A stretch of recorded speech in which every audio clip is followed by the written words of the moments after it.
তো hello guys, আপনারা কিন্তু এই মুহূর্তে চ্যাট জিপিটি অ্যাপের মধ্যে একটা নতুন সমস্যায় পড়ে থাকতে পারেন। দেখুন, আপনারা যদি কোনো একটি মেসেজ এখানে সেন্ড করেন, তাহলে দেখুন এখানে কিন্তু তার কোনো রিপ্লাই আসছে না। এখানে একটু পপ আপ শো করছে, something seems to have gone wrong. আপনারা যতবারই এখানে ট্রাই করে নিন না কেন, এখানে কিন্তু এই প্রবলেমটি হচ্ছে। তো আপনাদেরও যদি এই প্রবলেমটি হয়ে থাকে, আপনারা তা কি করে ফিক্স করবেন সেটাই জানাবো আজকের এই ভিডিওটিতে। তাই জন্য কিন্তু পুরো ভিডিওটি অবশ্যই দেখতে থাকুন। তো তার আগে ভিডিওটিকে অবশ্যই একটি লাইক করে দিন, এবং এই চ্যানেলে যদি আজই নতুন এসে থাকেন, এখনই চ্যানেলটিকে সাবস্ক্রাইব করে রাখুন এরকম নতুন নতুন ভিডিও দেখার জন্য। তো আপনাদের যদি এখানে এই প্রবলেমটি হয়ে থাকে, প্রথমে কি করবেন, আপনারা কিন্তু এখান থেকে ব্যাক করে নিয়ে আপনারা কিন্তু প্লে স্টোরে চলে যাবেন, এবং এখানে কিন্তু সার্চ করে নেবেন চ্যাট জিপিটি বলে, এবং এখানে চেক করে নেবেন যে এই অ্যাপের কোনো নতুন আপডেট এসেছে নাকি। যদি এখানে নতুন আপডেট এসে থাকে, অবশ্যই কিন্তু অ্যাপটিকে নতুন ভার্সনে আপডেটটি করে নেবেন, এবং তারপরে কিন্তু এখান থেকে অ্যাপটিকে ওপেন করে নেবেন।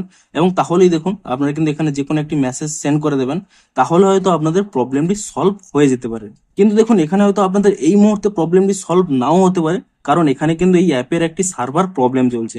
আপনাদের এখানে দেখিয়েও দিচ্ছি। আপনারা যদি ক্রমে গিয়ে এখানে সার্চ করে নেন ডাউন ডিটেক্টর বলে, এবং তাহলেই দেখুন এখানে ওপেন এআই তে সার্ভার প্রবলেম চলছে।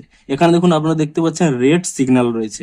আপনাদের এখানে নিচের দিকে স্ক্রল করে দেখিয়ে দিচ্ছি। দেখুন এখানে কিন্তু অনেকেই এই মুহূর্তে কমপ্লেন করছে, অর্থাৎ এই অ্যাপের কিন্তু এখন সার্ভার ডাউন রয়েছে। আপনারা সিম্পলি কি করবেন, 1 থেকে 2 ঘন্টা ওয়েট করে নিন, তাহলেই দেখবেন এখানে কিন্তু সার্ভার প্রবলেমটি ঠিক হয়ে যাবে, এবং তার সাথে সাথে এখানে কিন্তু অ্যাপের এই প্রবলেমটিও কিন্তু সলভ হয়ে যাবে। তো আপনারা কিন্তু কিছু সময় ওয়েট করে নিন।